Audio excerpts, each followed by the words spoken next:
Robbie, a long old trip coming up. How do you mitigate against the distance that you and the players have got to travel before you get there? Listen, it's not a problem. We got a beautiful coach. The lads will, get in their seats, put them back, enjoy it, relax, put their headphones on, watch a bit of Sky TV, get to a beautiful hotel on a golf course, have a bit of food, play games, whatever games they play, whether it's cards, great togetherness, have a swim in the morning, a bit of a stretch, a walk, and then go and play a game against Boston. So again, doesn't matter about the distance. We're very well looked after, and we're very fortunate to be in an environment where we're footballers and in football. So again, I'll never make excuses for the travel. We're very, very fortunate. Dino on the coach is brilliant. So again, yes, it's a long way, but everybody has to do it in this league. So we're not going to make excuses, and we thrive in it. It's brilliant. And do you know what? The long journeys bring the lads together as well on the bus. So I look forward to these games. And actually, are you a manager who likes to hear a little bit of chirpiness on the bus? Is that sort of a sign of good morale, or do you want everyone to be quiet and focused on the game? No, listen, have fun. Have fun. Be in your groups. Play. I think they've got a PlayStation. They have a game of cards. They do whatever they need to do. That some of them like to put their headphones on. I love the noise and the buzz of an away trip. Always did. Going to a game is different on a match day, of course. If they want to put their headphones on the bus, put their headphones on. As soon as we get off the bus, headphones off, focus.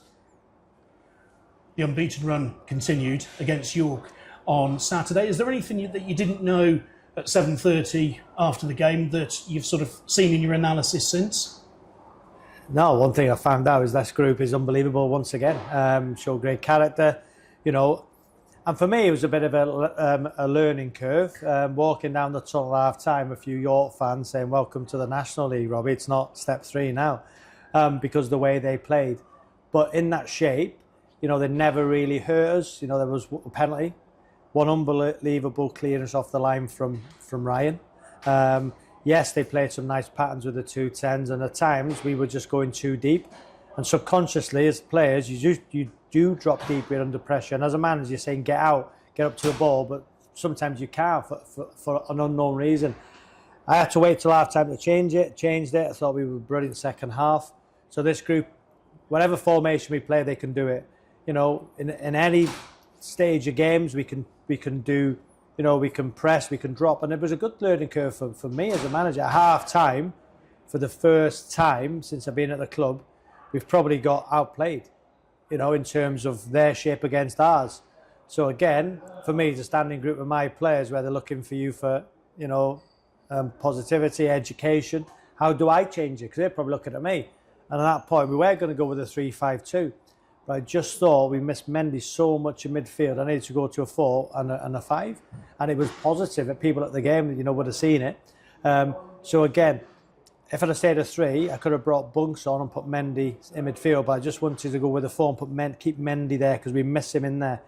I know Mendy very, very well, that when he moves back there, he'll do it, and he'll do it to the best of his ability. But I know his face, and at times he doesn't want to do it.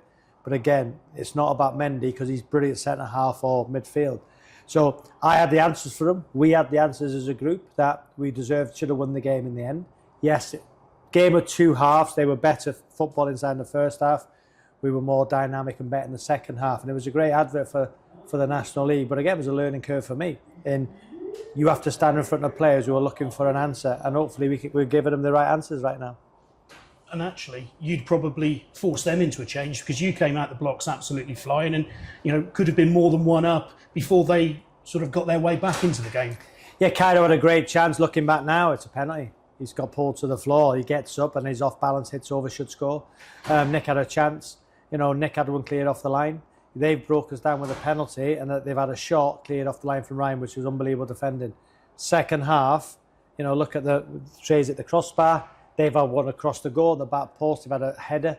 But other than that, they had beautiful patterns. Yeah, and very, very good. There's obviously a lot of work on the training ground, but they never really hurt us. If we'd have got that second, it might have been a different game.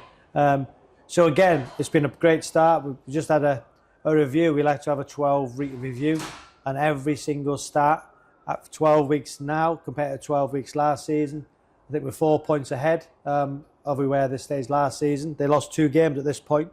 They were third. We've got 4 more points. We're top. We've got, we're playing more exciting, dynamic football. We're creating more chances. All the, final third, we're having more of everything now, this stage after 12 games, than they were last season. So again, that's huge positives, considering also that, the wage bill has been brought down by a significant number. The average age of the players have been brought down by significant numbers. Average attendances are up by 20%. Social media, in all the platforms, on one platform it's gone from 7 million to 30 million. So again, everything we're doing as a football club, all departments have having ownership, and everyone is moving in the right direction. So again, not just on the pitch, which we're thriving. Forest Green is now thriving off the pitch in terms of everything. The lounge, one of the first game of the season, was half full. Debs at the club is doing a remarkable job. Now that's full. So again, the club's building momentum. The fan engagement's unbelievable. So again, my players are responding to it. My players are thriving in it, as we are as a management team. So again, we're in a good place. Listen, we're one of 5 teams who can win a league. It's as simple as that. I'm not going to sit here, Paul, and say we can't win the league. We can. And that's the belief I've got to instill into my players. We can win the league. Will we? Who knows? There's one of 5 teams who I think can win it. And there's some huge threats. And those 5 teams should be thinking of winning the league because they got, brilliant, we've got an unbelievable owner. Asif being in this morning with Mark, and we're all on the same, on the same alignment with an objective to try and get League 2 football quickly as we can. When you get the likes of Jili Biabu coming back in as a half-time sub as he did and performing like that, how difficult is selecting a team for Boston on Wednesday? Not difficult at all. I've just told my group now there will be changes. We've got a tough week. Wednesday, Boston away. Whatever team we select, and I say we, I speak to my staff, I speak to Mark, and I have the final decision, obviously. But I say we because it's all, everybody has an input. The analytics team, Tom, sports science, we look at every detail and think, right, what is the best team for this game? There will be changes. But again, that's a sign of, for me as a manager, that I believe in every single one of my players. There's no weaknesses. So whoever I decide to pick, that team, and there might be 3 or 4 changes, it might be 5, there might be 1. Whatever team I decide to pick on that day, I believe, have the capability of beating anybody. So I'm never going to stand, and after the game, whatever the result, if I make loads of changes, you might stand in front of me and say, why did you make those changes? Well, I make them because I believe in the 22, 23 players we have.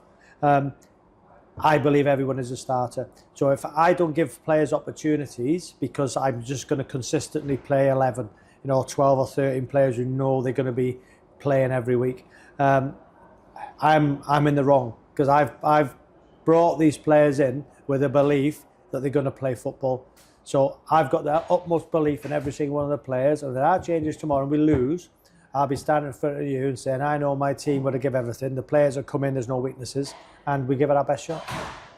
And as you go horses for courses, I guess, as well as, getting that message out to the public, the players are the ones you've really got to get the message out to, haven't they? That, players who are left out aren't always dropped, that actually you make changes for reasons to win the game. So there'll be players who might not have been in the squad at the weekend, starting, might be. Again, so as a player, you might be thinking right now, wasn't in the 19, shoulders are down coming to train. So I've just pulled the group there, before we travel and said, listen, we got trained today. There might be changes. If you weren't in a squad or sub, give me a performance day because I might make changes. So I want always my players to think that whatever guards their situation, they got a chance of playing. It keeps everybody on their toes. It gives everybody optimism, and it's a sign for a manager for games. And that I will pick a team which I think can hurt Boston. Boston play a 4-1-2-1-2, so it's a diamond. Yeah, they can also play a 4-2-3-1. So if they play a diamond, pace out wide can hurt them. They play a 4-2-3-1, again, pace can hurt them. So I've got to think, do I go with pace in a 4-5-1, a 4-3-3, a 4-2-3-1? I won't start with a 5. I could always go to a 5. So I look at the characteristics of Boston, who are a very good side. And what I'm not going to do, I'm not going to disrespect anybody in this competition, this league, because if I was in the opposition change room and I've seen Forest Green unbeaten, at top of the league, made 5 changes because they got Rochdale on the weekend, I'm the opposition man thinking, oh, yeah, you know, I've been in those dressing rooms where they're thinking, do they think they're just going to turn up and win? No. So there's no disrespect being shown. If I do make the changes, it's because I've got the utmost belief on every single player in my 22 to win a game of football. What's the injury situation? Because obviously you've had 1 or 2 missing of late. How are they? We got Max Robson coming back. Canu's obviously probably another 4 or 5 weeks. That's it, isn't it? I think that's it. I think Doidjian now is ready. Doidji is in the squad. I'm taking a 21-player squad for the next 2 games, because in this week now, when we've had Monday off, we've trained today, play tomorrow, Thursday off, light Friday, play Saturday. So that group needs to stay together.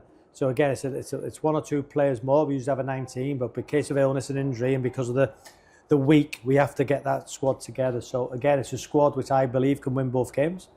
It's a squad who I believe, can win a league. No doubt about it.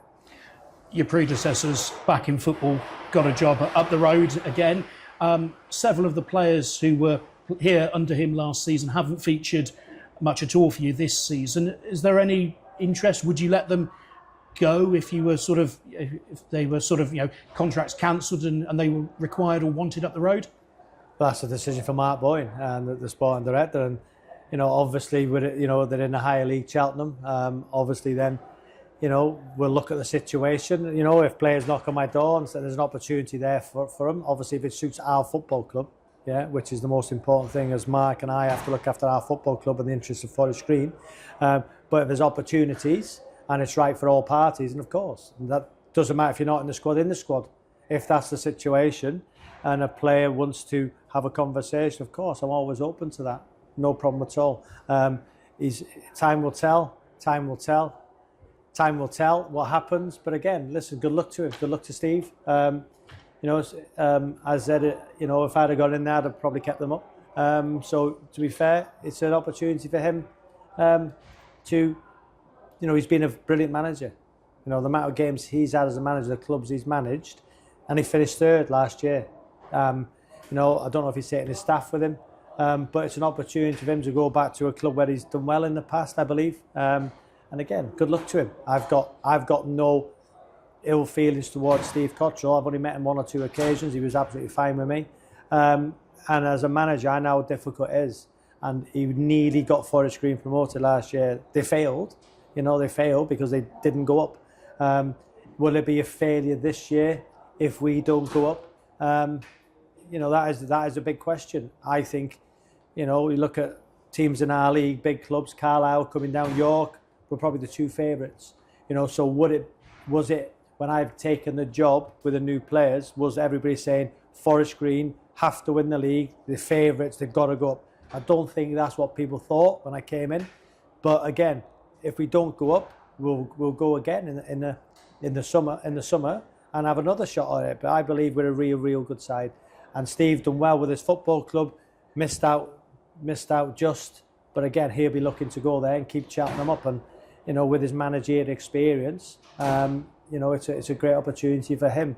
But again, I'm not worried about Cheltenham. And to be honest with you, I don't really care if they stay up or go down. All I hope is that we play them next season, whatever league they're in, because that'll be brilliant. And I know for a fact right now, if you put the 2 teams together in a home draw, if we get through in the FA Cup, I'd love to play Cheltenham, love to play them, because I think we'd run all over them.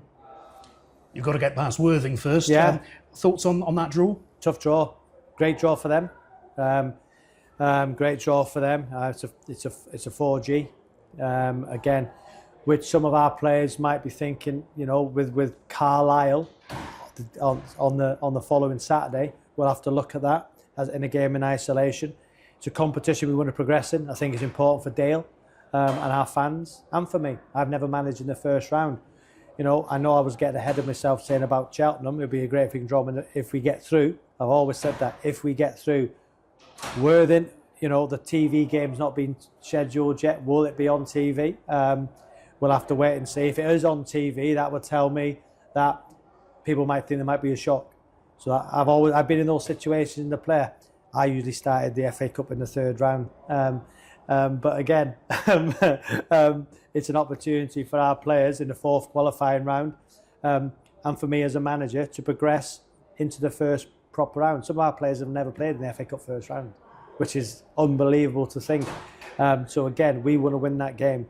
Worthing, tough opposition, we'll do our due diligence on them, but it'll be about us. If we go there with the right attitude, the right mentality, we'll win the game.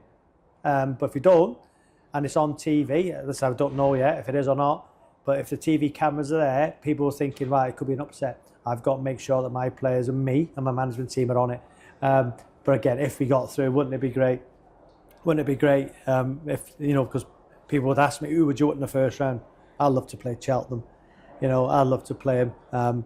It'd be amazing. And I'd love to play him away and go there and go through to the second round. And then get somebody and go through to the third round and play Man United. Wouldn't it be great? We can dream. It's the FA Cup.